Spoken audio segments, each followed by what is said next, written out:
ఆజ్ఞ లేకుండా ఏ వ్యక్తి కూడా పరలోకమునకు వెళ్ళడానికి వీలు పడదు.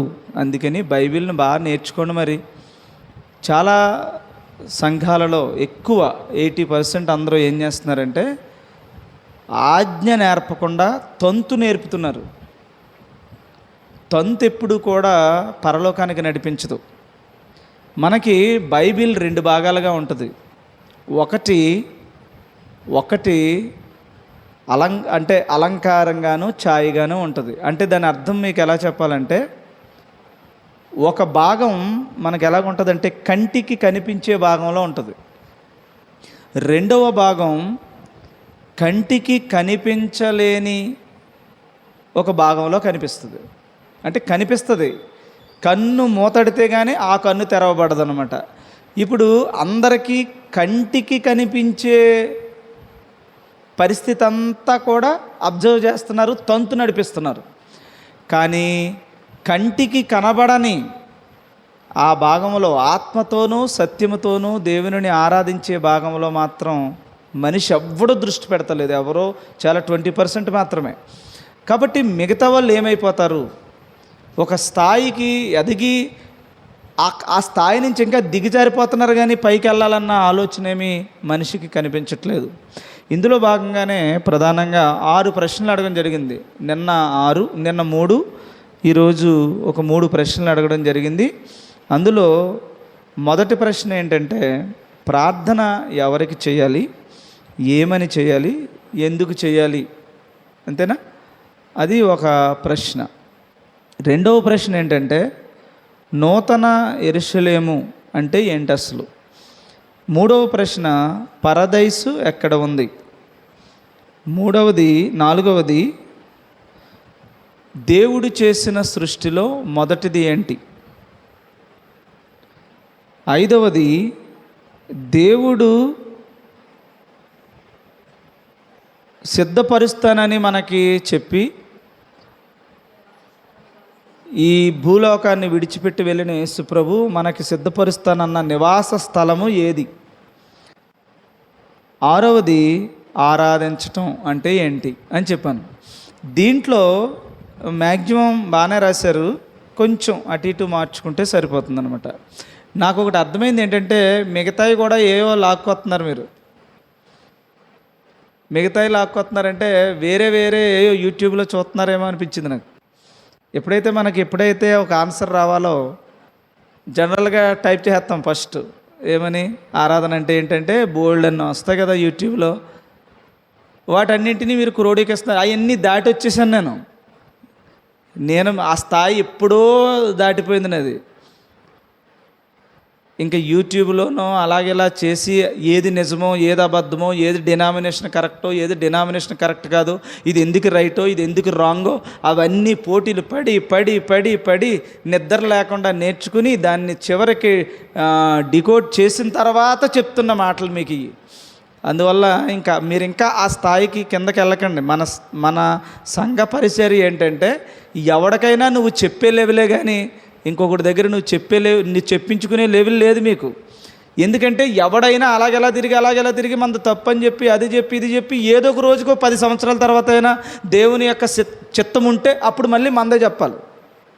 మందంటే నాదని కాదు, అక్కడ బైబిల్ దగ్గరికే రావాలి. కంటితో చూసేది కాదు, కన్ను మూస్తే కనపడే విశ్వాస భాగంలోనే చెప్పాల్సి వస్తుంది. సో అందుకని ముందుది ఏదో చెప్పింది అది రైటా రాంగా అంటే రైటే, కానీ దేవుని దృష్టికి ఆ స్థాయి దాటిపోయింది.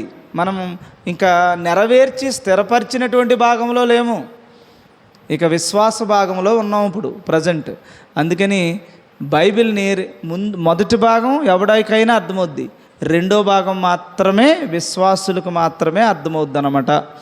సో అందుకని ఇది చాలా రాసేసారు గ్రంథికం. సింపుల్గా ఒక దానికి సింపుల్గా చెప్పాలని కోరుకున్నాను అంతే నేను.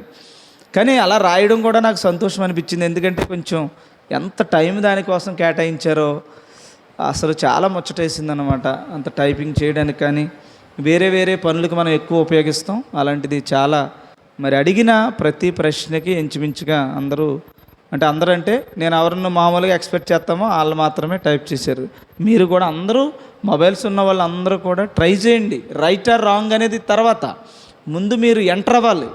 ఎప్పుడైతే బరిలోకి దిగారో ఆటోమేటిక్గా ఒక విషయం మీద మీకు ఒక ఆసక్తి పెరుగుద్ది, దేవుని ఆత్మ పనిచేస్తుంది, చాలా మహాజ్ఞానం వస్తుంది, ఎదుగుతారన్నమాట, ఉన్నతమైన స్థితిలోకి ఎదుగుతారు. అలాంటి భక్తులు ఎంతోమంది ముందు ఏమీ ఉండదు, అందులోకి దిగిన తర్వాతే విషయం అంతా మనకి అవగాహనలోకి వస్తుంది. సరే, ఇందులో అది మీరు ఏమి రాశారని మీ గురించి మళ్ళీ నేను చెప్పడం నాకేమీ నచ్చట్లేదు, కానీ నేను చెప్పిన దానికి మీరు సింపుల్గా సరి చేసేసుకోండి. ఏదన్నా ఇబ్బంది ఉంటే అన్నీ మళ్ళీ చెప్తున్నాను, అన్నీ దాటి వచ్చాను. ఒకవేళ మీకు ఇంకా డౌట్ ఉందనుకోండి, నేను చెప్పే దాని మీద మీకు ఏదన్నా ఇంకా డౌట్ ఉంది, అదే రైట్ అనిపిస్తుందో ఇది రైట్ అని ముందు చూడండి, పోనీ అన్నీ చూడండి, ఇది చూడండి, ఏది కరెక్టో తేల్చేసుకోవాలి. తేల్చుకుని ఒకవేళ నీకు అదే కరెక్ట్ అనిపిస్తే ఒక మాట నన్ను అడిగి చూడు. అడిగి చూస్తే అప్పుడు నేను చెప్పిన సమాధానం నువ్వు సాటిస్ఫై అవ్వకపోతే అప్పుడు నువ్వు అనుకున్న దాన్ని నమ్ము. ఇంక దేవా ప్రభు ఇది నేను నమ్ముకుంటున్నాను, మరి ఏమని ఇష్టం మరి అనుకో తప్ప. ఎందుకంటే అన్నీ చూసి చూసి చూసి వాళ్ళతో డిబేట్లు చేసి ఎన్నో విషయాలు తర్కములు వాదోపవాదంలో జరిగి చివరకు ఒక ఐడియాతో బైబిల్ ప్రకారంగా చెప్తున్న మాటలు ఇవి. ఎందుకని ఇది మీరు గుర్తుపెట్టుకోవాల్సిందిగా మరొకసారి చెప్తున్నాను. ఇంకా మళ్ళీ కిందకి వెళ్ళి ఆడవడేదే అన్నాడంట, ఇంక ఇవన్నీ ఇంకా చాలా చిన్నగా ఉంటాయి, అన్నీ దాటి వచ్చేసాను. మీరు చేయాల్సిన వర్క్ నేను చేస్తాను కాబట్టి నేను ఇంకా ఓ లెవెల్లో ఉన్నాం కాబట్టి ఇది కొంచెం జాగ్రత్తగా పరిశీలన చేయండి. సింపుల్గా ప్రార్థన ఎవరికి చేయాలంటే ఎవరికి చేయాలి? జనరల్గా ఎవరికి చేయాలమ్మా? తండ్రికి ప్రార్థన చేయాలి. ఇది మినిమం మనం నేర్చుకోవాల్సిన, ప్రాథమిక స్థాయిలో నేర్చుకోవాల్సిన పాఠం. అరే మీకు ఎలా తెలుస్తుందండి తండ్రికి చేయాలంటే? శిష్యులు కూడా ప్రార్థన చేయడం రాకపోతే ఇంకా మీకు హైలైట్ ఏంటంటే యేసు ప్రభు శిష్యులకి నేర్పించిన ప్రార్థన కంటే ఇంకేమీ హైలైట్ ఉండదు. ఇంకా ఆ ప్రార్థన కంటే మించిందేమీ లేదు. అందుకని ఆ ప్రార్థన పక్కకు గంటేస్తున్నారు. అప్పుడు శిష్యులు ఎలా ప్రార్థన చేయాలంటే పరలోకమందున్న మా తండ్రి అని తండ్రికి ప్రార్థన చేయమని చెప్పాడు. ఏమేమి చేయమన్నాడు మీరు చూడండి. ఇప్పుడు చర్చిలకు వెళ్ళి మనం చేస్తున్న ఏ ప్రార్థన అయినా అందులో ఉందేమో? ఏమీ ఉండవు. అందులో ఏమన్నాడు? నామ పరిశుద్ధత ఒకటి, రెండవది నీ రాజ్యము వచ్చుగాక, నీ చిత్తం పరలోకమందు నెరవేరుచున్నట్లుగానే భూలోకమందును కూడా నెరవేరాలి. 3, మా అనుదిన ఆహారము నేడు మాకు దయచేయండి. 5 అయింది. 6, మా రుణస్థులను మేము క్షమించి ఉన్న ప్రకారం మా రుణములను క్షమించండి. మమ్మలను శోధనలోనికి తేకుండా దేని నుంచి అమ్మా? దుష్టుడంటే సాతాను నుండి తప్పించండి. మనుష్యుల అపరాధములను మీరు క్షమించిన ఎడల మీ పరలోకపు తండ్రి మీ అపరాధములను క్షమించును. ఎన్నున్నాయి ఇప్పుడు? 8 మాటల 8 విషయాలు ఉన్నాయి అందులో, అంతేనమ్మా? 8. ఈ మనం చేస్తున్న ప్రార్థనలో ఎక్కడ చూడండి ఈ 8 ఉంటాయా? ఇవి 8 తప్ప 80 ఉంటాయి ఇంకానే. అమ్మా అదేంటంటే మరి ఎబ్బేజ్ ఎలా ప్రార్థన చేశాడు, మోషే ఎలా ప్రార్థన చేశాడు, లేకపోతే పేతురు ఎలా ప్రార్థన చేశాడు అని మీకు రావచ్చు. ఏది చేసినా ఈ 8 ఒకటే. చూసుకోండి, బైబిల్ మొత్తం ఈ 8 విషయాల్లోనే ప్రార్థన ఉంటుంది. అర్థమవుతుందమ్మా? అందుకని ఈ ప్రార్థన మాత్రమే నీ ప్రార్థనలలో ఉండాలి. ఇంకది కాదు అన్నావా, నువ్వు దేవుని గుడిలో నుండి, దేవుని యొక్క ఆధీనంలో నుండి నువ్వు సాతాను గుడిలోకి పోతున్నావు అని అర్థం. గుడి అంటే ఇక్కడ ఎప్పుడైతే దేవుని ఆధీనంలో నుంచి ఇంకొక జ్ఞానం నీకు వచ్చేస్తుందో ఆటోమేటిక్గా నువ్వు దేవుని పేరే పెట్టుకుంటావు, కానీ దేవుడు ఉండడు అక్కడ. అలాగే చాలామంది భ్రమపడ్డారు. చాలామంది నీ నామం పేరట మేము అది చేసాం, ఇది చేసాం, మీ పేరిట ఇలా చేసాం, అలా చేసామంటే ఓహో, ఇన్నాళ్ళు మోసం చేశాడు అనమాట సాతాను. అందుకని అన్నాడు, అక్రమము చేయువారులారా నా యొద్ద నుంచి పోండి అన్నాడు అనమాట. ఖచ్చితంగా మనకి పరలోకం ఇవ్వడనమాట. ఇక్కడ ఉన్నంత వరకు అది నిజమే అనిపిస్తుంది మనకి. నిజమో కాదో జాగ్రత్తగా చూసుకుంటూ ఉండాలి మనం. ఎప్పుడు మన పని అది. మోకలేయడం ఎప్పుడు కూడా ఉదయాన్నే లేచిన తర్వాత ఇమీడియట్గా నేను మళ్ళీ చెప్తున్నాను, మీకు ఎప్పుడో చెప్పాను, ఎర్లీగా లేగండి. పరలోకం కోసం ఎర్లీగా లేగండి. మనం దేవుని రాజ్యంలోనికి కట్టబడడం కోసం ఎర్లీగా లేగండి. మీరు దేనికోసమో అనేకమైన విషయాల కోసం ఎర్లీగా లెగిస్తాం. వాటి కోసం మీకు ఏమీ ఉపయోగం లేదు. లేచినా లేకపోయినా వాటితో వచ్చిన నష్టం లేదు. వాటి వల్ల ప్రాణాలు పోనా ఈ లోకంలో పోద్ది, కానీ మళ్ళీ ఆ ప్రాణాన్ని నువ్వు నిలవబెట్టుకుంటావు. కానీ దేవుని విషయమై కొంచెం ఎర్లీగా లేవండి. ఒక 4 గంటలకు లేవగలిగితే లేవండి. నాకు చాలా బాధ కలుగుతుంటుంది. ఎప్పుడైనా నేను 2:30కో ఎప్పుడో లేచి ప్రార్థన చేసి పెడతా ఉంటాను. అందులో ఎవ్వరూ చూడరు. ఎంత బాధ అనిపిస్తుంది అంటే చాలా చాలా బాధ అనిపిస్తుంది నాకు. ఆ తర్వాత 9 గంటల లోపలనైనా ఎవడైనా చూశాడంటే 4 చూస్తారు. మిగతా వాళ్ళు సీన్ అని ఉంటుంది, సీన్ అని ఉంటుంది, నాట్ ప్లేయిడ్. దాన్ని రికార్డ్ చూస్తారంతే. ఫాస్ట్గా పెట్టారా, వీళ్ళు ఇంకా ప్రమాదకరం. మిగతా వాడికి అసలు ఎవడేం పెట్టాడో చూడడం, ఇంకా ఆ లోకం ఆడిదే. ఎరా వచ్చేసావా, ఈ గొడవలో ఉంటాడు. చూసి కూడా వినలేకపోవడం అది ఇంకా చాలా ప్రమాదకరం. అందులోకి ఎంత టైం పెట్టాడు, 2:30కి పెట్టాడు. 2:30కి లేవాల్సిన అవసరం ఏముంది అసలు? అన్నానికి లేదనా, లేకపోతే బట్టకు లేదనా, లేకపోతే ఏదన్నా బాగాలేదని లేచాడంటారా? 2 గంటలు లేచాడంటే మన సేవకుడు 2 గంటలకో 3 గంటలకో లేచి ప్రార్థన చేస్తున్నాడంటే ఎందుకు లెగిస్తున్నాడు అంటారు? వాక్యం తెలిసినాడు అలా లెగిస్తున్నాడంటే మనం ఎలా లేగలరా బాబు అని భయం లేదు అసలు మనిషికి. భయం లేకుండా చాలా ప్రమాదకరమైన స్థితిలోకి వెళ్ళిపోతున్నారు అనమాట. ముందు నేను చెప్తున్న మాట, వేకువనే లేవండి. వేకువనే లేచి ఫస్ట్ మీరు బైబిల్ చదివేయకండి. బైబిల్ ఏం చదివేయకండి, ఏమీ చేయకండి. చక్కగా కూర్చోండి. కూర్చుని ముందు ధ్యానం చేయండి. ధ్యానం అంటే యోగాసనం కాదు. నీ పరిస్థితి ఏంటి, నీ స్థితి ఏంటి, నీకున్న పరిస్థితులు ఏంటి. పరిస్థితులు అంటే మళ్ళీ ఎక్కడ లేని అని చెప్పకండి. నువ్వు పరలోకం చేరుకోవడానికి నీకు ఎదురవుతున్న ఆటంకాలు ఏంటి? ఎక్కువగా బూతులు మాట్లాడుతున్నావా, లేకపోతే ఎక్కువగా ఏదన్నా చెడు ఆలోచనలు వస్తున్నాయా, లేకపోతే ఎక్కువగా ఏదైనా జ్ఞానం లేదా బైబిల్ విషయంలో, లేకపోతే నీకు అర్థం కావట్లేదా? ఏదైతే నువ్వు పరలోకానికి చేరుకోవడానికి నీకు తెలిసిన జ్ఞానంలో అబ్స్టాకిల్స్ ఏవైతే ఉన్నాయో, ఆటంకాలు ఏవైతే ఉన్నాయో వాటిని దేవుని ఎదుట ప్రస్తావించి అడుగు, ప్రభువా వీటి నుంచి నన్ను దూరం చేయి. నాకు బలాన్ని, వీటి దగ్గర నేను ఓడిపోతున్నాను, నీ సన్నిధికి వెళ్ళలేకపోతున్నాను, నా పిల్లల్ని తీసుకురాలేకపోతున్నాను, నా కుటుంబాన్ని నడిపించలేకపోతున్నాను, మొదలుగా నేనే నడవలేకపోతున్నాను, నా నోరును కాచుకోలేకపోతున్నాను, నా క్రియలను కాచుకోలేకపోతున్నాను. ఏవైతే నీకు వస్తాయో వాటిని దేవుని ఎదుట మౌనంగా ఉండమన్నాడు సుమా. అల్లరిలో కేకలు కుదరదు దేవుని దగ్గర. మౌనమైపోవాలి. మౌనంగా దేవుని దగ్గర నువ్వు వాటిని విన్నవించిన తర్వాత ఒక భావం నీకు వస్తుంది. అప్పుడు దేవుడిని ఏమని అడుగుతావంటే, ఇవన్నీ చెప్పాక నీ ఆత్మ సహాయాన్ని నాకు అనుగ్రహించు ప్రభువా, నీ పరిశుద్ధాత్మ వచ్చిన రోజు తప్ప వీటన్నింటినీ నేను జయించే శక్తి నాకు లేదని దేవుని ఆత్మ కొరకు ముందు అలాగా మనసులో అలా ధ్యానం చేస్తూ చెయ్యి. ఆ తర్వాత బైబిల్ చదివితే బైబిల్ నీకు అర్థమవుద్ది. ఎలా చదువుతావంటే, మత్తయి సువార్త నుంచి మొదలుపెట్టి చక్కగా చదువుకుంటూరా. కంగారొద్దు, అర్థమవుతుందో లేదో చూసుకో. ఏమేమి నీకు అర్థం కావట్లేదో పక్కన నోట్స్ మీద రాసుకుని నా బుర్ర తినేయచ్చు. చదువుతున్న వాళ్ళు అందరూ అలాగే బుర్రలు తినేస్తున్నారు. నేను ఒక్కడనే చెప్పలేకపోతున్నాను. 2 ఉంటే బాగుండు, నాకు అసిస్టెంట్లను 2 తయారు చేసేస్తే వాళ్ళిద్దరు ఆన్సర్లు చెప్పేస్తారనిపిస్తుంది. నేను అందరికీ చెప్పలేకపోతున్నాను. ఒక్కొక్కసారి కళ్ళు తిరిగేస్తున్నాయి నాకు చెప్పలేక. ఇంకా మరీ మాట్లాడుతూ ఉంటుంటే ఇబ్బంది వచ్చేస్తుంది అనమాట. కాసేపు అలా మట్టి కళ్ళు మూసుకుని మళ్ళీ చెప్తున్నాను ఆన్సర్లు. ఎదుగుతున్న వాళ్ళు ఎదుగుతున్నారు. నిజానికి మన సంఘంలో కంటే బయట వాళ్ళు ఎదుగుతున్నారు. మనం ఎదిగితే లేదు. మన వాళ్ళు తక్కువ మందే, మిగతా వాళ్ళు ఎక్కడెక్కడి నుంచో.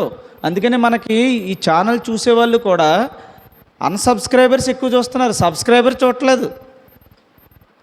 ఒకసారి ఇంకా చంద్రశేఖర్ నది చూస్తే ఆ రికార్డులో 85% 80% అన్సబ్స్క్రైబర్ చూస్తున్నారు మన ఛానల్ని. మన సబ్స్క్రైబర్స్ ఉన్నా చూసారా, మనం మాత్రం చూస్తలేదు. మనం అనవసరమైనవి ఆ గ్రూపుల్లో అవి పెడతా ఉంటారు కదా, ఆ గ్రూపుల్లో పెడతా ఉంటారు ఏవేవో, ఎవడెవరియో చూస్తూ ఉంటారు. అవన్నీ దాటి వచ్చేసింది ఈ సంఘం. మీరు ఇంకా ఆ స్థాయిలో ఉంటున్నారు. మరి ఏదైనా సరే చెప్తున్నాను కదా, మనం ఒకవేళ మీకు డౌట్ ఉంటే, అంతకే అనుమానం ఉంటే, ఆ మాటిను ఈ మాటిను రెండు రా కూర్చో, చక్కగా తేల్చుకో. నువ్వు ఏది మేలైనదో అది చేపట్టు, అంతే. ఇక్కడ ప్రాణం ఇంపార్టెంట్, మీ అమ్మ నాన్నల ప్రాణాలు ఇంపార్టెంట్, మీ ప్రాణాలు ఇంపార్టెంట్ తప్ప ఆ మాట ఈ మాట మనల్ని ఏం బ్రతికించు. మనకి పరలోకానికి వెళ్ళాలండి, ఎవరైతే మనకెందుకు. కానీ ఆ పరలోకంకి వెళ్ళే మాట అవునా కాదా అన్నది మనం చూసుకోవాలి. సరే, అలా ప్రభువుకి మనం ప్రార్థన చేయాలి. ఆ చదివిన తర్వాత బైబిల్ చదువుకుని మళ్ళీ మరొకసారి ప్రార్థన చేసుకుని అప్పుడు వెళ్ళి దినచర్యలో ఈ మాటల ప్రకారంగా బలపరచబడి దిగు, రంగంలోకి దిగి.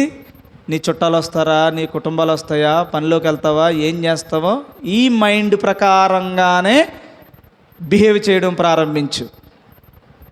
అలా బిహేవ్ చేస్తే మళ్ళీ ఈరోజు కొన్ని జయిస్తావు, ఈరోజు ఒకటో రెండో జయించవచ్చు, మళ్ళీ కొన్నాటిలో ఓడిపోవచ్చు, మళ్ళీ రా, మళ్ళీ తెల్లారి తర్వాత మళ్ళీ కూర్చో.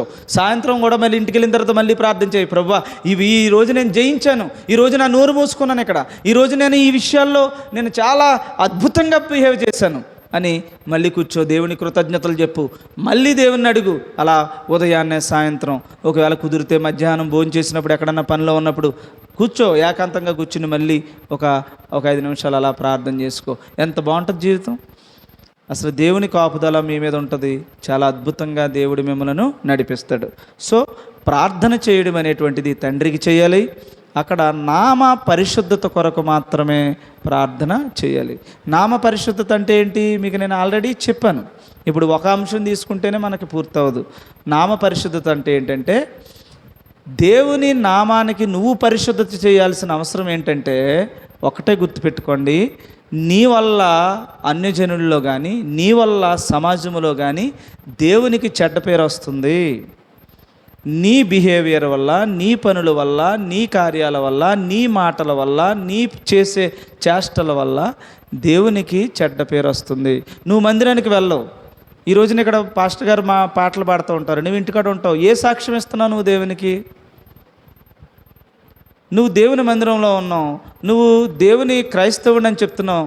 చేలోకి వెళ్ళి పనులు చేస్తున్నప్పుడు సినిమా పాటలు, సినిమా డైలాగులు, వేళాకోలాలు, వెక్కిరింతలు, నవ్వులాటలు, ఎగతాళిలు, దొంగతనాలు, మోసాలు, వ్యభిచారం ఇవన్నీ ఈ దేవునికి ఏం తీసుకొస్తాయి? అవమానాన్ని తీసుకొస్తాయి.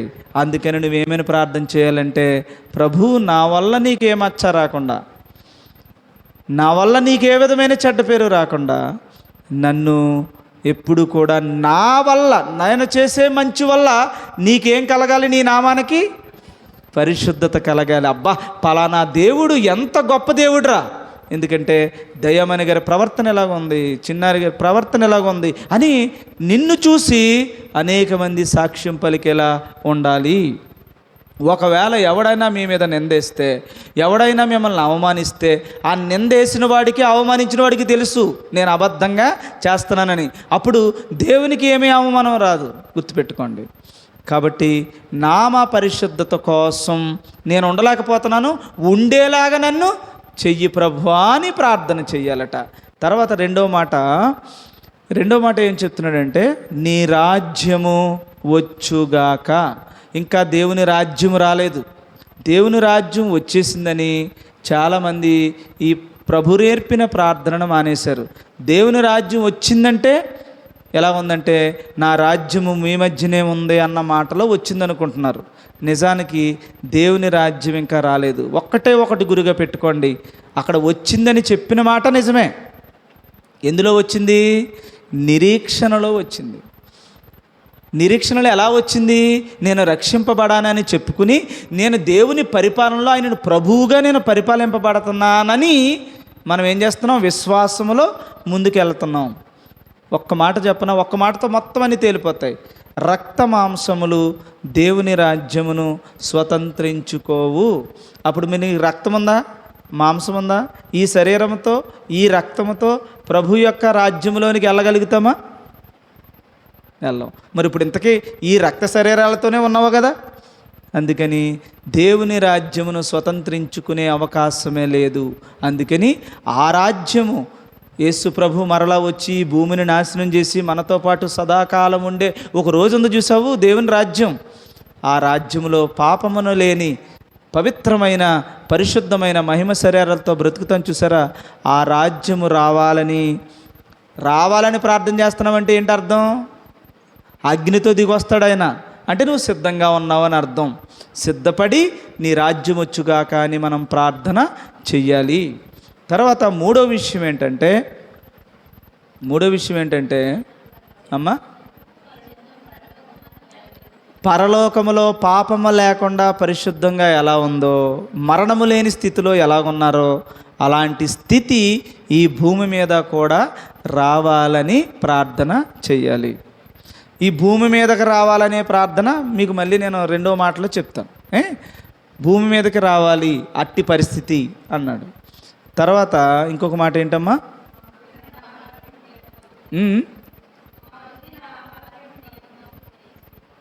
నాకేమీ అర్థం కావట్లేదు ఏంటమ్మా? మా అనుదిన ఆహారము నేడు మాకు దయచేయండి అన్నాడు. అనుదిన ఆహారం అంటే ఏది? మీకు మళ్ళీ చెప్తున్నాను చూడండి, మొదటి నుంచి మళ్ళీ చెప్తాను. పరిశుద్ధత అంటే రెండు రకాల పరిశుద్ధతలు. ఒకటి మనిషి శుద్ధంగా ఉండడం, రెండు ఆత్మశుద్ధిగా ఉండడం. రాజ్యం లోక సంబంధమైన రాజ్యం, పరలోక సంబంధమైన రాజ్యం. మూడవ భాగం ఏంటి? పరలోక సంబంధమైనది, భూ సంబంధమైనది. తర్వాత ఇక్కడికి వచ్చేసరికి ఆహారం రెండు రకాలు. ఒకటి మనిషి బ్రతికుతాకుండే ఆహారం, ఒకటి ఆత్మ బ్రతుకుతానుకుండే ఆహారం. మనిషి బ్రతుకుతాకుండే ఆహారాన్ని దేవుడు సిద్ధపాటు చేసేసాడు. రెండవది ఆత్మను బ్రతికించే ఆహారం జీవగ్రంథంలో నీకు దేవుడు ఇచ్చాడు. నీవు ఈ శరీరమును బ్రతికించటానికి ఎలాగైతే 3 పూటలా తింటున్నామో అలాగే నిన్ను బ్రతికించటానికి కూడా జీవగ్రంథం అనే జీవవాక్కులనే ఆహారము కూడా భుజించాలి. అది తినలేనప్పుడు ఎలాగైతే నీరసం వచ్చి బలహీనత అయిపోయి బలహీనులుగా మిగిలిపోతావో అలాగే బైబిల్ చదవలేని దేవుని జ్ఞానము ఎరగలేని వాడు కూడా బలహీనుడైపోయి చచ్చిపోతాడు. కాబట్టి ఇలా 2 భాగాలుగా ప్రతి దానిని 2 భాగాలుగానే డివైడ్ చేయాలి. మీరు గుర్తుపెట్టుకోండి. ఒకటి మొదట తినే ఆహారం తినకపోయినా చచ్చిపోతావు, కానీ ఆ చావు నిన్ను పరలోకానికి నడిపించవచ్చు. కానీ పరలోక సంబంధమైన ఆహారం ఏదైతే నీకు ఇచ్చాడో ఇది తినకపోతే చస్తావు, ఇంకెప్పటికీ బ్రతకవు. అర్థమవుతుందమ్మా? మొదటిది ఇంపార్టెంటా, రెండోది ఇంపార్టెంటా? అప్పుడు అందుకనే యేసుప్రభు అన్నాడు, మనిషి రొట్టె వలన మాత్రమే కాదు దేవుని నోటంటే ఇచ్చే మాట వల్ల బ్రతుకుతాడు అన్నాడు. కాబట్టి దేవుని ఆజ్ఞలోనే మనిషి బ్రతుకుతాడు నిత్యత్వంలో. ఇంక ఈ శరీర సంబంధమైన అన్నం తినకపోనా చచ్చిపోతాడు, కానీ చచ్చిపోనా మరలా తిరిగి బ్రతుకుతాడు. కాబట్టి భౌతిక సంబంధమైన అన్నం పక్కకి వెళ్ళినా పర్లేదు, కానీ ఈ అన్నం మాత్రం ఎప్పుడు మనం తినాలన్నది విషయం. 2 భాగాల్లో చెప్తున్నాను చూడండి. మొదటిది ఛాయ, ధర్మశాస్త్ర సంబంధమైనది, అది నీకు కంటికి కనిపించేది. రెండవది భౌతిక సంబంధమైనది కాదు, ఆత్మ సంబంధమైనది. ఇది నీ కంటితో చూస్తే అర్థం కాదు. ఏమా అర్థమవుతుందా? ఇది ఆహారానికి సంబంధించిన విషయం. అంటే ఎన్ని పూటలు తినాలి ఇప్పుడు ఆహారం? ఎన్ని పూటలు? ఒక్కొక్కడు 3 పూటలు తిన్నాడట, ఇంకొకరేమో 7 పూటలు తిన్నారంట. మీ ఇష్టం. ఎన్నిసార్లు మీరు అలా ధ్యానం చేస్తూ నీవు దేవుని గ్రంథాన్ని ఇప్పుడు మరి మంగళవారము, ఆదివారము, శుక్రవారం అది కూడా కొంచెమే ఏదో చెయ్యి గడుగుతున్నారంతే. ఏదో తిన్నానన్న పేరుకి కొంచెం తిను అంటారు చూసారా, తినేసి వచ్చానంటేనే అలా తింటున్నారు మీరు. ఇంకా మీరు బలహీనులు కాకపోతే బలవంతులు ఎలా అవుతారు? కాబట్టి బలవంతులైతే ఎవరినైనా మీరు ఎదిరించి నిలవబడగలుగుతారు. అసలు జ్ఞానమే లేకపోతే ఓడిపోతారు కదా. అందుకని అన్నం కోసం ఏం చేయాలట? మా అనుదిన ఆహారము కొరకు నేడు మాకు దయచేయండి అని ఎప్పటికప్పుడు దేవుణ్ణి వేడుకోవాలట. లేకపోతే వాక్యం చెప్పే రోజు కూడా నీకు ఇవ్వడం. ఇప్పుడు కరెక్ట్గా అంత భయంకరమైనటువంటి ఫ్లడ్స్ వచ్చిందనుకోండి, ఎక్కడికక్కడ మునిగిపోయాయి అనుకోండి. ఒకసారి చూడండి, కరోనా వచ్చిన టైంలో ఏమీ లేకుండా మొత్తం ఎలాగ అయిపోయిందో అలా దేవునికి కోపం వచ్చిందంటే ఈ అన్నం కూడా పెట్టే దిక్కు లేకుండా చేసేస్తాడు. చాలా చోట్ల అలాగే చెదరగొట్టేస్తాడు ఇంకా అన్నమాట. అనుకుంటాం మనం, ఎవడో సాతాను చెదరగొడేస్తున్నాడని. ప్రతిదీ సాతాను మీద గెంటేస్తున్నాం మనం. మళ్ళీ చెప్తున్నాను, దేవుని అనుమతి లేకుండా సాతాను నీ దగ్గరికి ఏమీ రాలేడు. గుర్తుపెట్టుకోండి, వాడు చాలా చేతగానోడు. దేవుడు అనుమతిస్తే తప్ప వాడు ఏమీ చెయ్యజాలడు, చెయ్యలేడు. యోబు దగ్గరికి వెళ్ళాలంటే దేవుని దగ్గర అనుమతి తీసుకున్నాడు. అంత అనుమతి తీసుకుని వెళ్ళాల్సిన కర్మే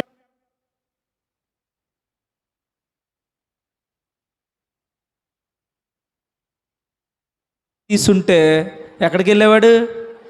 యోబుని ఏదైనా చేసేవాడు.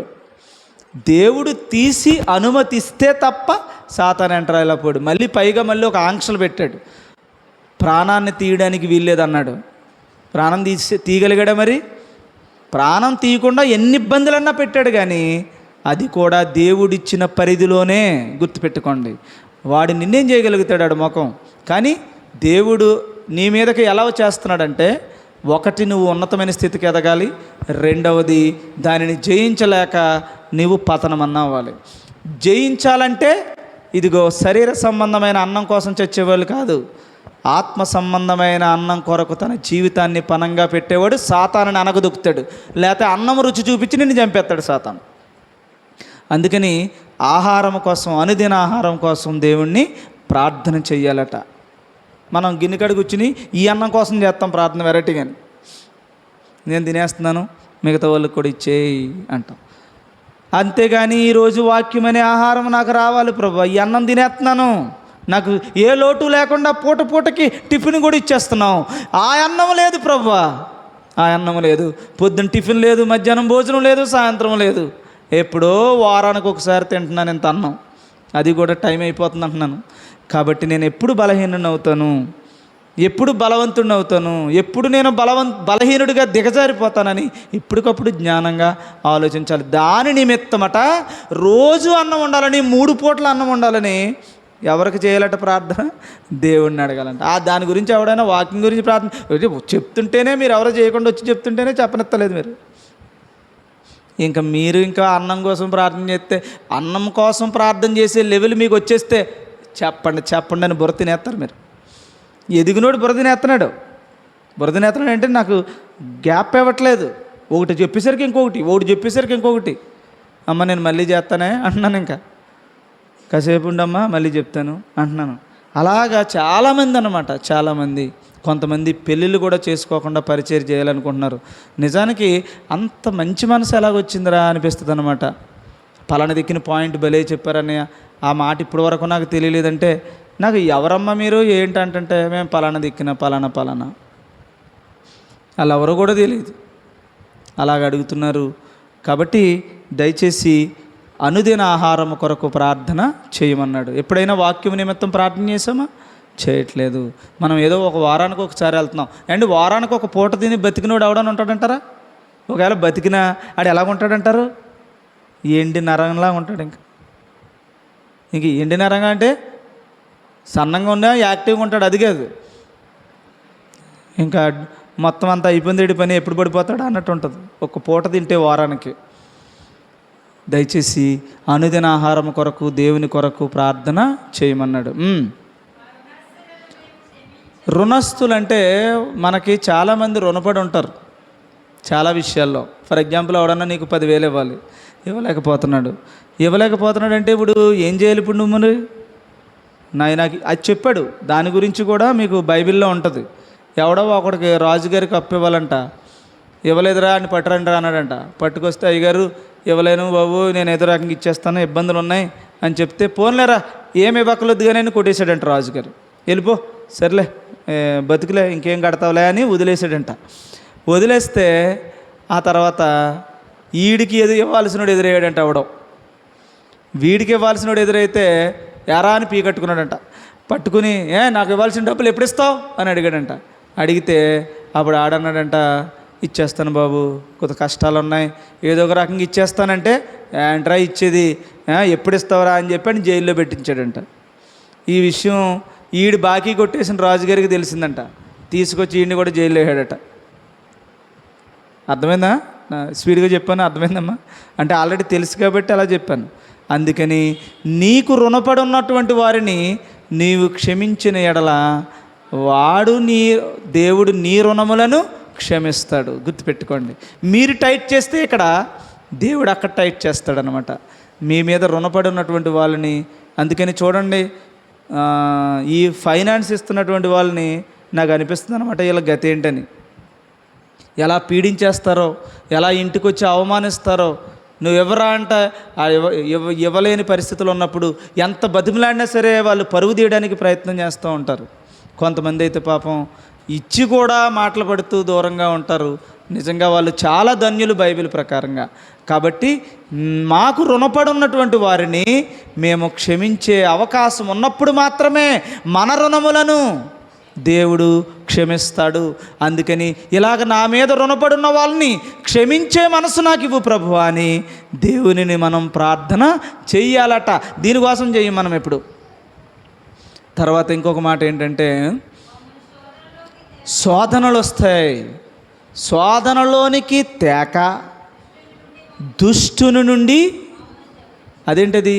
శోధన ఎప్పుడు వస్తుంది మనిషికి? శోధనను తేక అంటే శోధనలు వద్దనా అక్కడ కాంటెక్స్ట్? దుష్టుని నుంచి తప్పించమనా? యోబుకి శోధన వచ్చింది. ఆ శోధన కలుగజేసింది ఎవరు?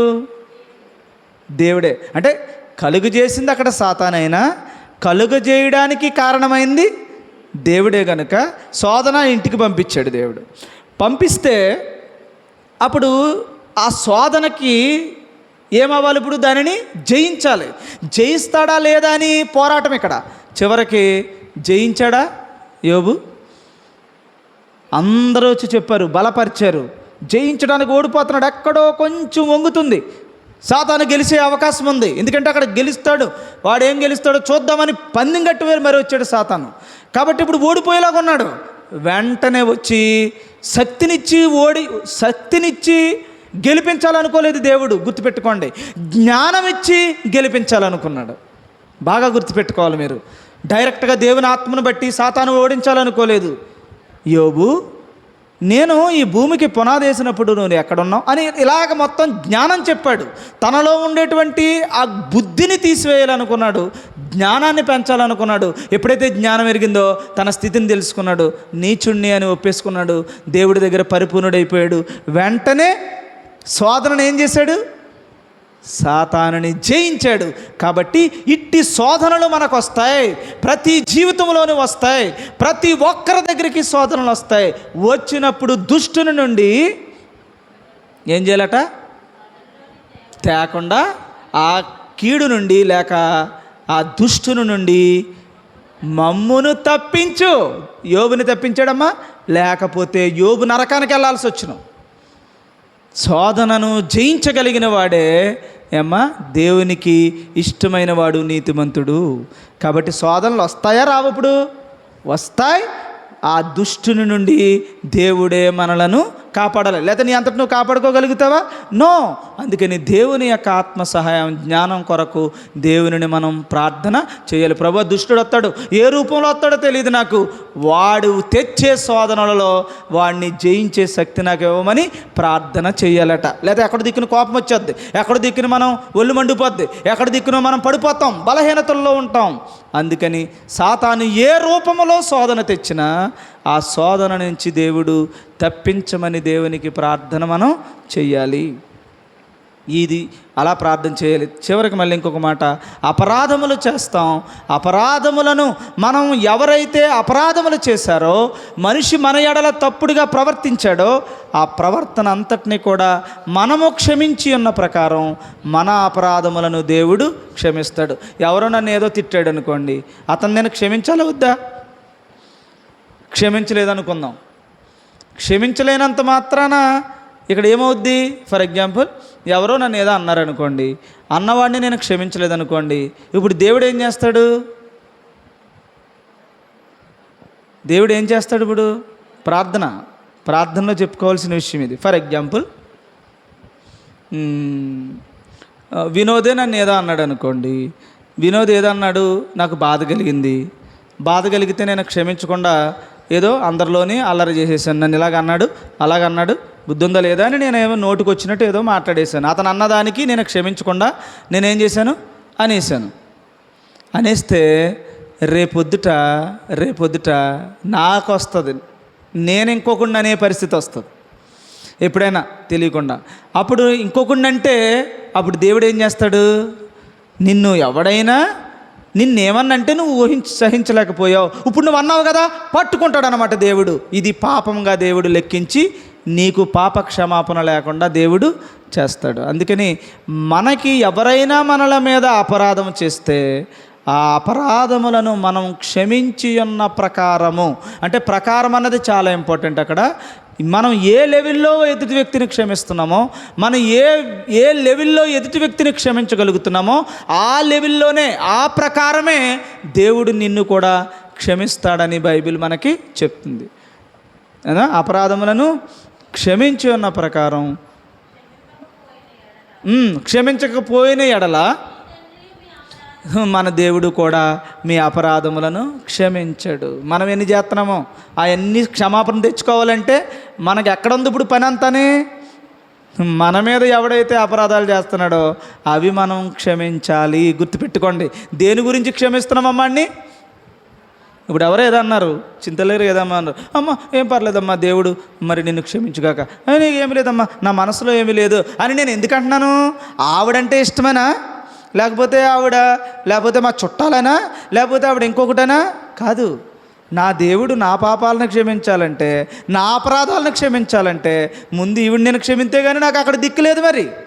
అందుకని ఇక్కడ మనం టైట్ చేస్తే అక్కడ ఆయన టైట్ చేస్తాడు. నీ మీద అపరాధాలు అలాగే ఉంటాయి, నువ్వు నరకానికి వెళ్ళాల్సి వస్తుంది. అందునిమిత్తమై నన్ను ఏ విధమైనటువంటి ఇబ్బందులు పెట్టినా కూడా నేను వాడిని క్షమించే శక్తి సామర్థ్యాన్ని దేవా నీవు నాకు ఇవ్వు అని ప్రార్థన చెయ్యాలట. చూసారండి, అలా దేవుడు ఎంతో ఉన్నతమైనటువంటి ప్రార్థన మనకి నేర్పించాడు. ఇంకొక మాట ఏమనుందమ్మా, అలా ప్రార్థన మనకి నేర్పించాడు 8 భాగాల్లో. అమ్మా, శోధనలోనికి తేక కీడు నుంచి తప్పించండి. కీడు నుంచి తప్పించమన్నాడా? శోధనలో పడకుండానని దాని అర్థం. శోధనలోనికి అంటే శోధన వచ్చినప్పుడు శోధనలో చచ్చిపోకుండా, ఆ శోధనతో బంధింపబడకుండా, ఆ శోధనలోనే ఉండిపోకుండా దాని నుంచి దేవా నన్ను ఏం చేయాలి, తప్పించు. బోల్డ్ శోధనలు వస్తాయి, బోలుడన్ని ఇబ్బందులు వస్తాయి మన జీవితాల్లో. శోధన వచ్చినా పైన ఏంటిదమ్మా, పైన ఇంకా శోధనకి రిలేటెడ్ ఒక మాట చదివాను, ఏంటిది? శోధన దుష్టుడి నుండి మమ్మల్ని కాపాడు. కాబట్టి దుష్టుడు మనలను ప్రేరేపిస్తాడు, ఇక్కడ శోధనలు మనకు తెస్తాడు. వాటన్నింటినీ జయించే శక్తి మాకు ఇవ్వమని, కీడు నుంచి తప్పించమని దేవుడికి మనం ప్రార్థన చెయ్యాలి. ఇది ప్రార్థన. ఇప్పుడు నువ్వు ఎవడు చేయి, ఏ భక్తుడు చేయి, ఎవడు చేసిన ప్రార్థన అయినా 8 ఆటల్లోనే ఉంటుంది, ఏ అంశాన్ని తీసుకున్నా సరే. కాబట్టి అలాంటి ప్రార్థన మనం చెయ్యాలి, తండ్రికి చెయ్యాలి, ఇట్టి ప్రార్థన చెయ్యాలి. కిందకు వచ్చేసరికి ఏది అడిగినను తండ్రిని నా నామం పేరటే అడగమన్నాడు యేసు ప్రభు. కాబట్టి మీరు ఏది నా నామం పేరట అడిగినను తండ్రి మీకు ఇస్తాడని యేసు ప్రభు మనకి వాగ్దానం చేశాడు. కనుక యేసు ప్రభు నామములో మాత్రమే ఈ ప్రార్థన మనం తండ్రికి చెయ్యాలి. ఇక్కడ యేసు ప్రభు లేకపోయినా, అక్కడ తండ్రి లేకపోయినా నీ ప్రార్థన నిష్ప్రయోజనం అయిపోద్ది. ఇది గుర్తుపెట్టుకోవాలి. ఇది ప్రార్థనకు సంబంధించిన విషయం. అసలు ఇది చెప్పకూడదు అనుకున్నాను నేను, ఎందుకంటే ఇది చాలాసార్లు మనం ప్రస్తావనలోకి వస్తుంది. ఇది కొంచెం అలా టచ్ చేసి వెళ్ళిపోదాం అనుకున్నాను, తీరా చూస్తే దీనికే ఇంచుమించు అయిపోతుంది. తర్వాత రెండవ ప్రశ్న ఏంటంటే, నూతన యెరూషలేము అంటే ఏంటి? నూతన యెరూషలేము అంటే ఏంటి? పరదేశు ఎక్కడ ఉంది అనేటువంటి ఈ 2 విషయాలు. నాలుగవది ఏంటంటే మొదట సృష్టి ఏంటి? ఇది చాలా బాగా రాశారు కొంతమంది ఇది రాయలేకపోయారు. మొదటి సృష్టి అంటే ఏంటో, అంటే సింపుల్గా ఉంది కాబట్టి చెప్పేస్తున్నాను. ఇది మొదటి సృష్టి అంటే ఏంటంటే ఆన్సర్ ఏంటంటే యేసు ప్రభువుని మొట్టమొదట తండ్రి అయినటువంటి దేవుడు ఆయనను కలుగు చేసుకున్నాడు. ఆయన ద్వారా ఈ సృష్టి అంతటినీ కలుగజేశాడు. కాబట్టి మొదటి సృష్టింపబడిన ఆది సంభూతుడు, ఆదిన సంభవించిన వాడు, ఆదిన ఉద్భవించినటువంటి వాడు, ఆది అందు సృజింపబడినటువంటి వాడు ఎవరంటే యేసు ప్రభు. కాబట్టి అది మన కొలస్సీ పత్రికలో 1:26 ఉంటుంది. చదవమ్మా మాట.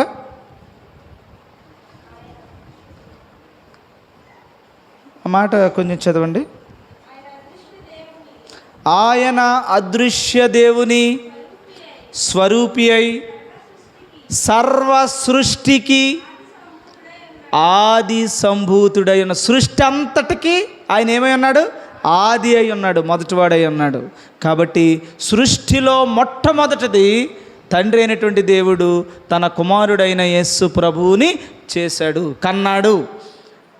అమ్మా, ఆ కన్న కొడుకు ద్వారా, కుమారుని ద్వారా సృష్టి అంతటిని, అందుకనే కలిగి ఉన్నది ఏది ఆయన లేకుండా కలుగలేదు. కాబట్టి ముందు తండ్రి అయినటువంటి అద్వితీయ అదృశ్య దేవుడు, తర్వాత ఆయనను కలుగు చేసుకున్న యేసు ప్రభువు, తర్వాత ఆయన ద్వారా వచ్చినటువంటి సమస్తం. ఇంకా దేవదూతలు కూడా యేసు ప్రభువులోనే వస్తాయన్నమాట అన్నీ. కాబట్టి ఇక్కడ యేసు ప్రభు సృష్టి అన్నది, మొదటి సృష్టి అన్నది బాగా గుర్తుపెట్టుకోండి. సృష్టి అనగానే మనం జనరల్గా గుర్తొచ్చేది ఏంటి? ఈ సృష్టిలో ఎవరో మొదటి రోజు, రెండవ రోజు, మూడవ రోజు వస్తుంది. వాటికి రోజుకు ముందే తండ్రి అయినటువంటి దేవుడు యేసు ప్రభువుని సృష్టించుకున్నాడు, కన్నాడు. సరే, అలా దానికి ఆన్సర్గా మనం చెప్పుకోవచ్చు. ఇక నూతన యెరూషలేము. నూతన యెరూషలేము అంటే ఏంటి, పరదేశు ఎక్కడ ఉంది అన్న విషయాన్ని మనం చూస్తే ఇది చాలా పెద్ద విషయం. మరి ఇది అయ్యేలాగా ఏం కనపట్లేదు. కాబట్టి నూతన యెరూషలేము అంటే ఏంటో మనం తెలియాలంటే పరదేశన్న, నూతన యెరూషలేము అన్న రెండింటికి ఒకే ఆన్సర్లో చెప్పుకొచ్చేయచ్చు అనమాట. సరే, ఇంతకీ పరదేశ్ అంటే ఏమనుకుంటున్నారు మీరు? పరదైసు అంటే ఏమనుకుంటున్నారు? ఇంతకీ పరలోకం అంటే ఏమనుకుంటున్నారు మీరు? నాకు డౌట్ ఇది. చాలామంది పరలోకం అంటే ఒక్కొక్క రకరకాలైన భావాలు ఉన్నాయి చాలామందికి. పరలోకం అంటే ఏమనుకుంటున్నారు? ఇలా చూస్తూ ఉంటాం పరలోకానికి. ఇంతకీ పరలోకం ఎక్కడుంది? అడ్రస్ ఏది? పరలోకం అంటే ఏంటి అసలు?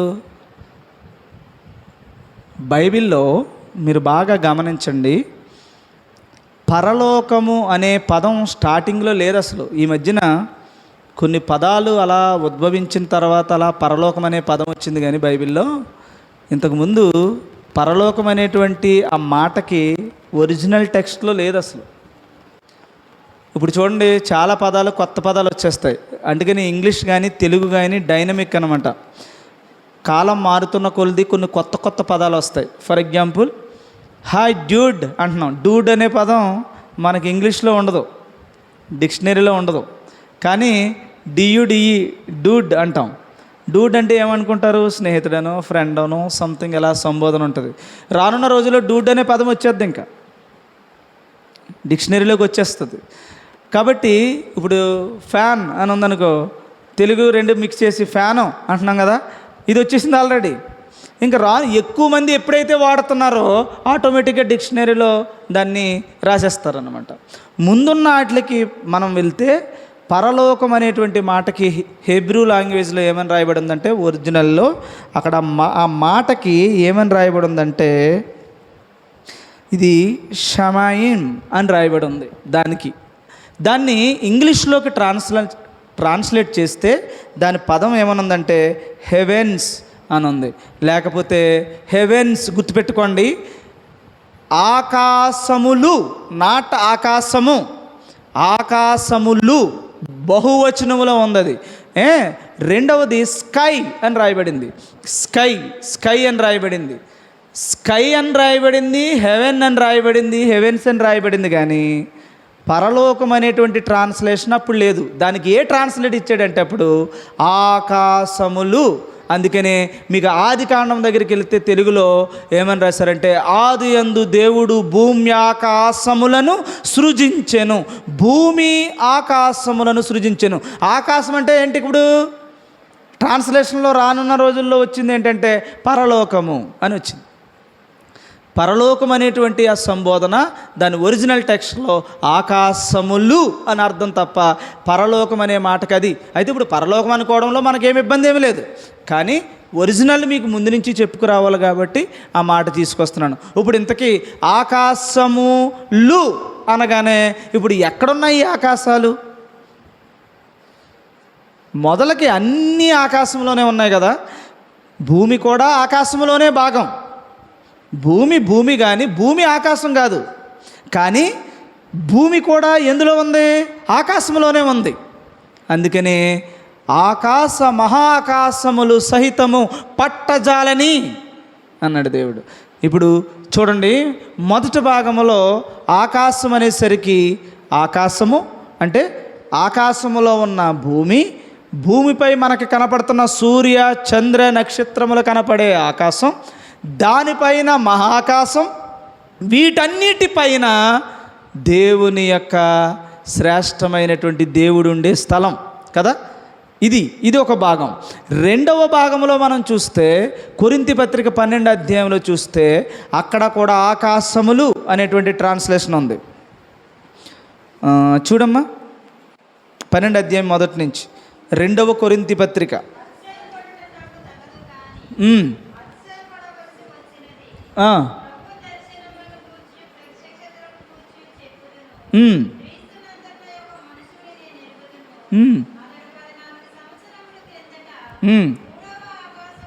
మూడవ ఆకాశము. ఏమా ఇక్కడ ఎన్నో ఆకాశం? మూడవ ఆకాశం. ఇప్పుడు నేను చెప్పేది ఏ ఆకాశం? దేవుడు నివసించే స్థలం. ఏమా దేవుడు నివసించే ఆకాశ మహాకాశములు సహితము పట్టజాలని. ఇప్పుడు దేవుడు ఎక్కడుంటాడు? ఇప్పుడు అమ్మా దేవుడు ఎక్కడుంటాడు? ఇది చూడండి, నేను చెప్పట్లేదు ఈరోజు, జస్ట్ మీకు దాన్ని జస్ట్ ఎలా పాయింట్లు చెప్పి ఆలోచింపజేసి నేను మళ్ళీ శుక్రవారం చెప్తాను. ఇప్పుడు ఇంకా అయ్యేలాగా ఏం కనపట్లేదు, లేకపోతే తర్వాత మళ్ళీ మీరు కూడా రారు. ఇంకా చెప్పండి, ఇప్పుడు దేవుడు ఎక్కడున్నట్టని? ఆకాశం మీద ఉన్నాడా? ఆకాశంలో ఉన్నాడా? చెప్పండి, ఇప్పుడు ఎక్కడున్నట్టు? ఆయన ఉండే నివాస స్థలం ఏది? ఆకాశమేనా? మరి ఇక్కడ లేడా? ఆయన సర్వాంతర్యామి కదా, ఎక్కడైనా ఉండే దేవుడు. కానీ ఆయన ఆకాశ మహాకాశములు అనే సంబోధన ఉంది కనుక దీనంతటికీ అతీతమైనటువంటి ఒక శక్తిగా దేవుడు మనకి నివసిస్తున్నాడని మనకి అర్థమవుతుంది. ఇది ఒక భాగం. ఆకాశ మహాకాశ ఆ పైన ఏముందో మన ఆవిడకి తెలియదు, అక్కడ ఉన్నాడని మనకి విషయం అర్థమవుతుంది. ఎక్కడైనా ఉంటాడు అనుకోండి, అడ్రస్ చెప్పినప్పుడు చెప్తున్నాను. ఇది ఇక్కడికి వచ్చేసరికి మూడవ ఆకాశం అన్నాడు. మూడవ ఆకాశం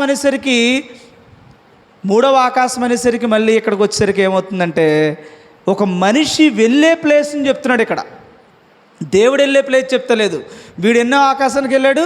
మూడవ ఆకాశమునకు వెళ్ళాడు. అంటే ఇప్పుడు ఇంతకీ మనం ఎక్కడికి వెళ్తాం? ఆకాశం అంటే ఇక్కడ ఏంటి? ఇప్పుడు ట్రాన్స్లేషన్ ప్రకారం ఆకాశం అనే మాటకు అర్థం ఏంటి? ఇప్పుడు మనం తర్జుమాల్లో ఇప్పుడు రానున్న కాలంలో మనుషులు సంబోధిస్తున్న సంబోధన ఏది? పరలోకం. ఏమా గుర్తుపెట్టుకోండి, యాక్చువల్గా ఒరిజినల్ టెక్స్ట్ నుంచి ఆ తర్జుమాలో ఆ పదాలు అలాగ రాసుకున్నారు, పర్యాయ పదాలు తప్ప ముందులోనే పరలోకం అనే పదం రాయలేదు, ఆకాశములని రాశారు.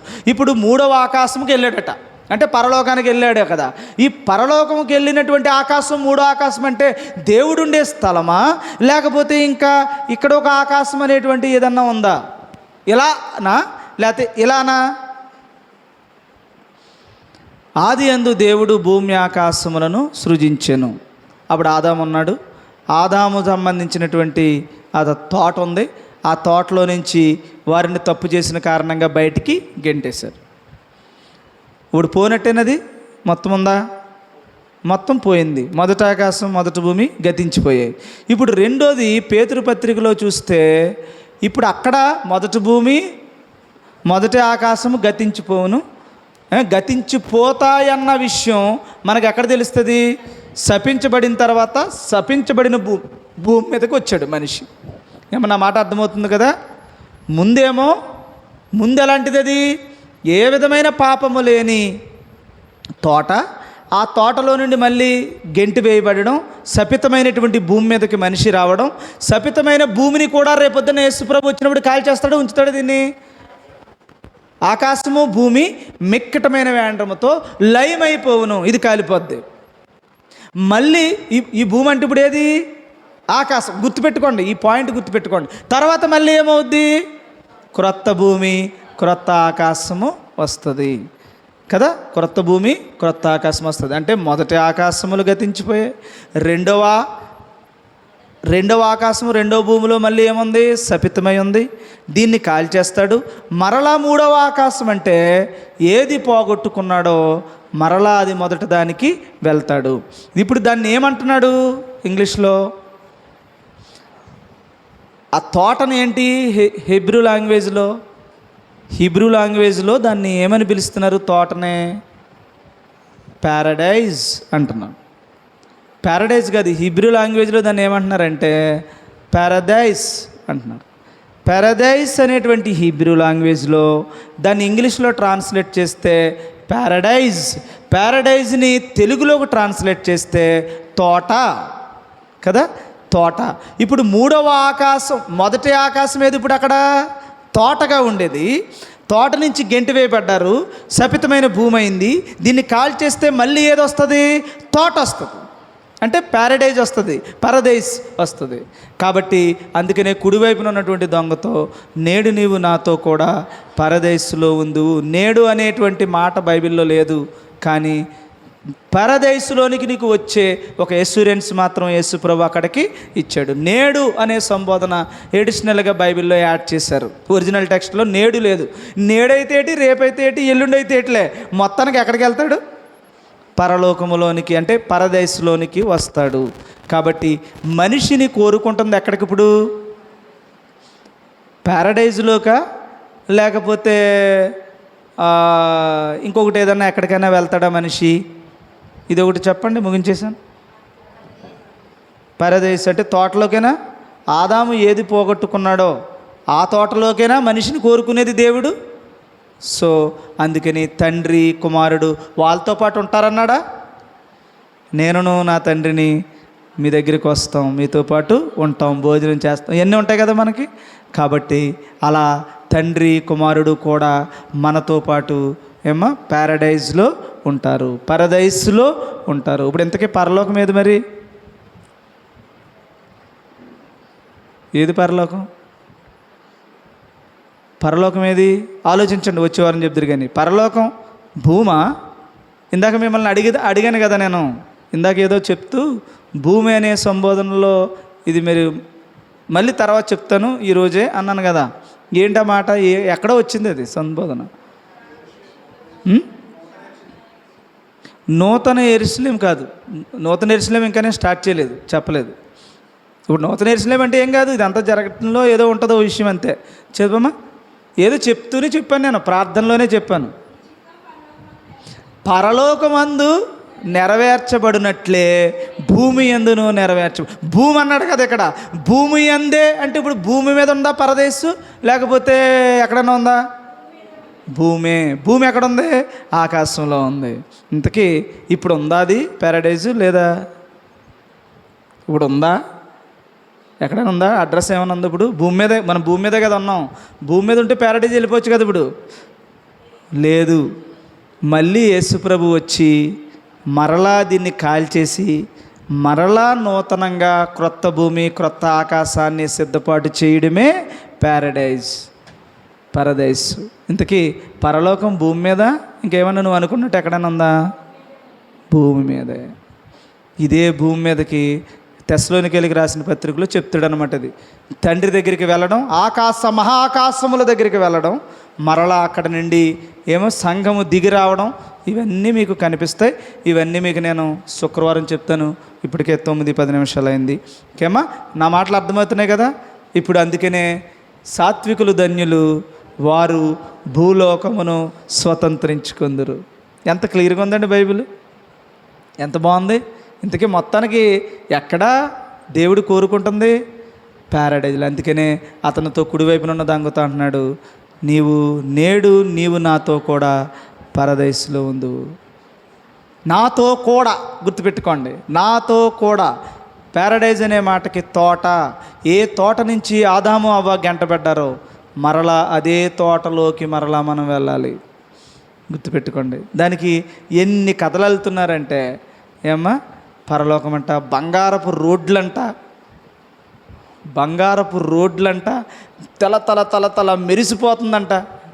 తోటలో ఏం బంగారాలు ఉంటాయి అంటే దాని అర్థం ఏంటంటే బంగారాన్ని దేనికి వాడారంటే అది ఉంది, ఆ మాట ఉంది, ప్రకటన గ్రంథంలో ఉంది.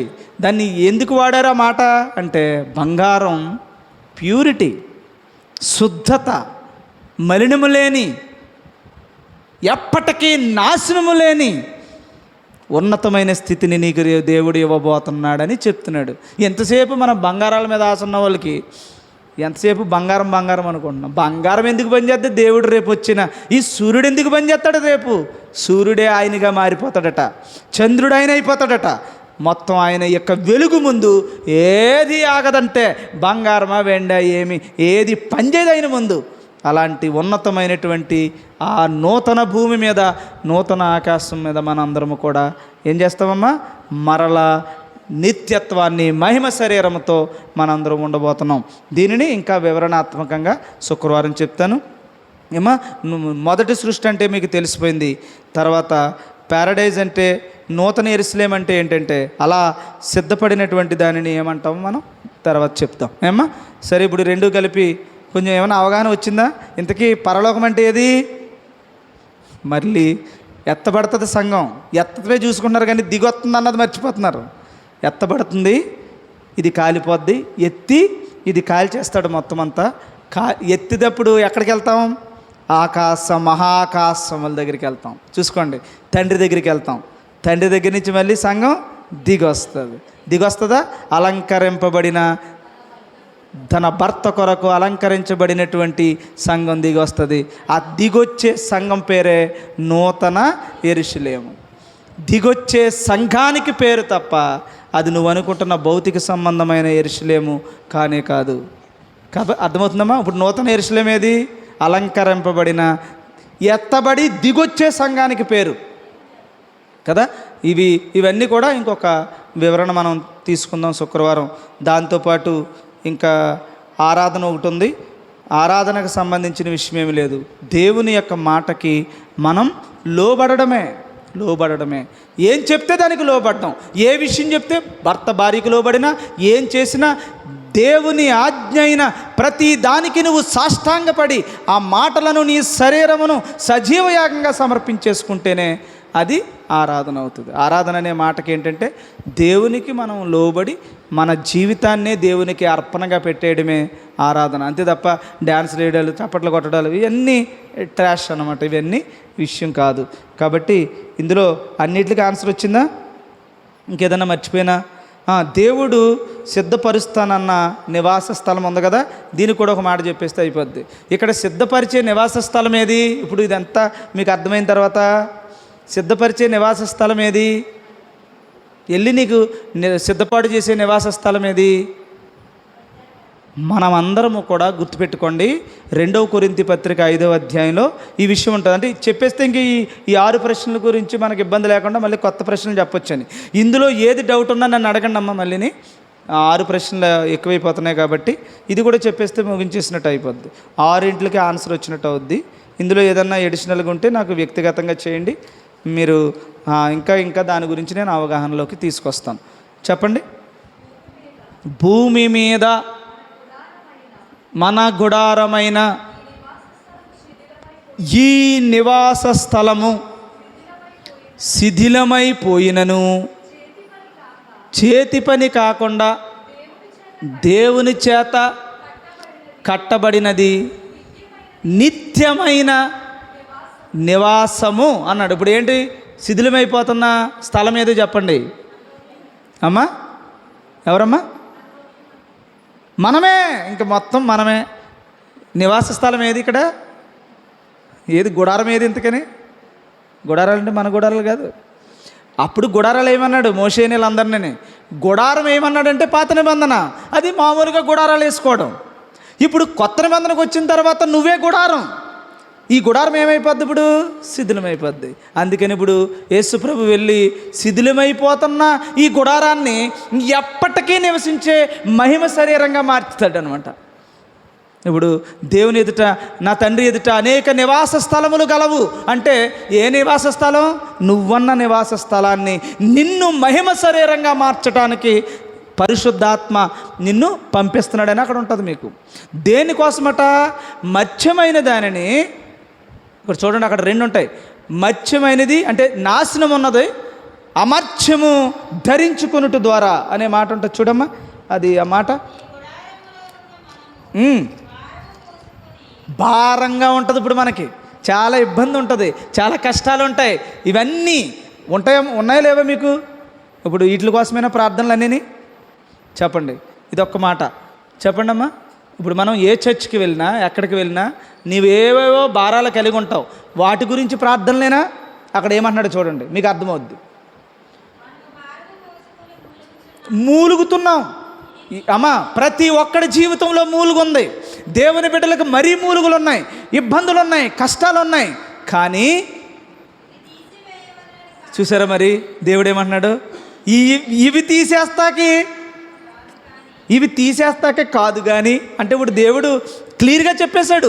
ఇవన్నీ తీసేయాలని దేవుడు కోరుకోవట్లేదట, ఇవన్నీ నీకు ఉండాలని కోరుకుంటున్నాడు. చూడండి, ఎందుకు ఉండాలి? ఎందుకు ఈ మూలుగులు ఉండాలి?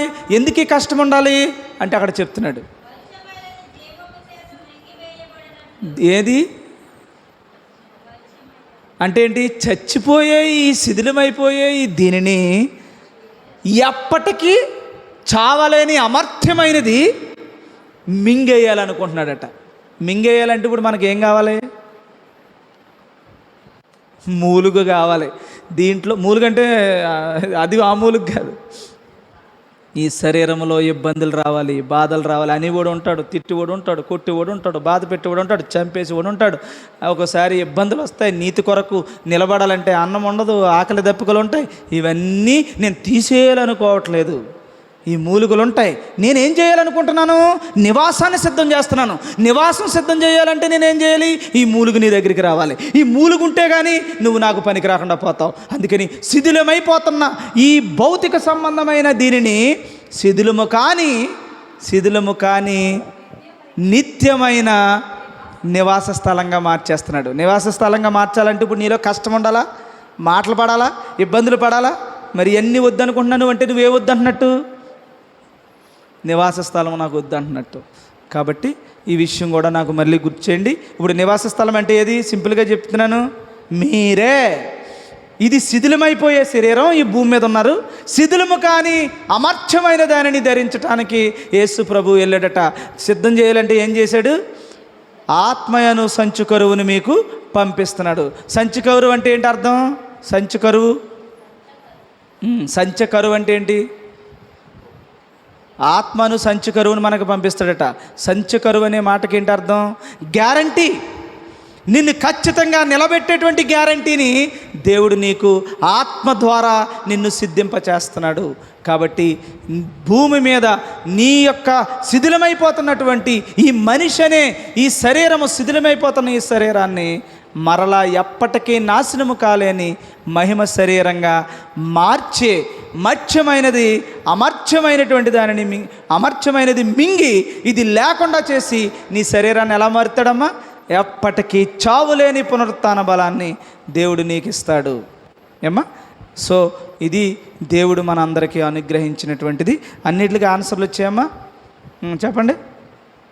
ఆరాధన అంటే దేవునికి లోబడి దేవుని ఆజ్ఞ ప్రకారంగా బ్రతకడమని, ప్రార్థన అంటే ప్రభు నేర్పిన ప్రార్థనని, మూడవదిగా సృష్టి అంటే యేసు ప్రభు అని, మొదట సృష్టి యేసు ప్రభు అని, తర్వాత నాలుగవదిగా ఇంకోటి ఏంటి చెప్పాను? పారదైసు అంటే దేవుడు ఏ తోట నుంచి అయితే ఆదాముని అవనగింటాడో మరలా అదే తోటకి నిన్ను ఆహ్వానిస్తూ ఉన్నాడు. సిద్ధపాటు చేసి ఒక మహిమ శరీరంతో అక్కడికి నేను ఏ శరీరాన్ని కోల్పెట్టుకుని మృతాన్ని తెచ్చుకున్నావో మృతాన్ని ఇక్కడ నాశనం చేసి మరలా అమర్త్యమైన దానిని నీకు అందులోకి పెట్టడానికి ప్రయత్నం చేస్తున్నాడు. నూతన యెరూషలేము అంటే సిద్ధపడిన, అలంకరించబడిన, అలాంటి గుణగణాలనే మహిమ శరీరమును ధరించిన దేవుని యొక్క సంఘానికి నూతన యెరూషలేము అని పేరు. ఇంకొక మాట ఏముంది? ఆరాధన అంటే చెప్పాను కదా, ఇంకొకటి ఏదో చెప్పాను. ఇది నూతనమైనటువంటి అదే నివాస స్థలం అంటే ఏంటంటే ఇది ఇప్పుడు ప్రస్తుతానికి శిథిలమైపోతున్న శరీరాన్ని కలిగి ఉన్నాం. ఇది పోయి దీని ప్లేస్లో ఏమొస్తుందట? అమర్త్యమైనది వస్తుందట. దాని కొరకు ఆత్మను దేవుడు నీకు పంపించాడట. ఆత్మను తన సంచుకరువును పంపించాడట. పరిశుద్ధాత్మను నీకు పంపించాడట. ఆ పరిశుద్ధాత్మ ద్వారా గ్యారంటీగా నువ్వు మార్చబడతావు. అయితే పరిశుద్ధాత్మ కొరకు తప్పకుండా ప్రతి ఉదయాన్న లేచి మీరు ప్రార్థన చేస్తే మీరు ఈ శిథిలమైపోతున్న ఈ శరీరాన్ని ఎప్పటికీ నిలుచుండే నివాస స్థలంగా దేవుడు మార్చేస్తాడట. అప్పుడు నీ యందు ఆయన యందు నీవు నివసించి ఒక గొప్ప యోగ్యత నీకు దేవుడు ఇచ్చేస్తాడట. ఆయనలాగా నువ్వు ఉంటావు. ఇంకా దేవునికి స్తోత్రం కలుగును గాక. దానికోసమే మనం దేవుని మందిరానికి వస్తున్నాం, దానికోసమే క్రియలు చేస్తున్నాం, దానికోసమే బైబిల్ చదువుతున్నాం, దానికోసమే ప్రార్థనలు చేస్తున్నాం తప్ప అది ఏంటిది మత్స్యమైన నాశనాన్ని కోరుకునేది ఏది కూడా మనం ప్రార్థనలోనికి తేగకూడదని బైబిల్ ప్రకారంగా మనం నడుచుకుందాం. ఈ 6 ప్రశ్నలకి కూడా మీకు ఆన్సర్ వచ్చిందని అంటున్నాను. మరొకసారి ఈ వీడియోని కూడా మీరు మళ్ళీ వినండి. ఇందులో ఏదన్నా ఇంకా ఎడిషనల్ ఇన్ఫర్మేషన్ కావాలనుకుంటే తప్పకుండా నాకు వ్యక్తిగతంగా చేయండి. ఎలాంటి విషయాన్నైనా దాన్ని, ఎందుకంటే ఇవన్నీ పడొచ్చాను కనుక ఇవన్నీ మీకు నేను వివరణాత్మకంగా నీ స్థాయికి తగ్గట్టుగా నేను మాట్లాడతాను. కాబట్టి ఇవన్నీ మీరు ఉపయోగించుకుని పరలోకానికి మీరందరూ కూడా వెళ్ళాలని ప్రభు పేరట నేను మనవి చేస్తూ ఉన్నాను. దేవుడు మిమ్మలను దీవించి ఆశీర్వదించునుగాక. ఆమేన్. ప్రార్థన చేసుకుందాం. ప్రేమ కలిగిన తండ్రి, పరిశుద్ధుడా, మీ ఘనమైన నామమునకు స్తోత్రములు ప్రభు. ఇంతవరకు నాయన నీ గ్రంథాన్ని నాయన తెరిచి నీ జీవవాక్కులను నేర్చుకున్న బిడ్డలందరినీ ప్రభు బలపరిచి అట్టి విధంగా నడిపించమని యేసు ప్రభు వారి శ్రేష్టమైన పరిశుద్ధమైన నామములో ప్రార్థిస్తూ వేడుకొనుచున్నాము పరమ తండ్రి. ఆమేన్. ఆమేన్.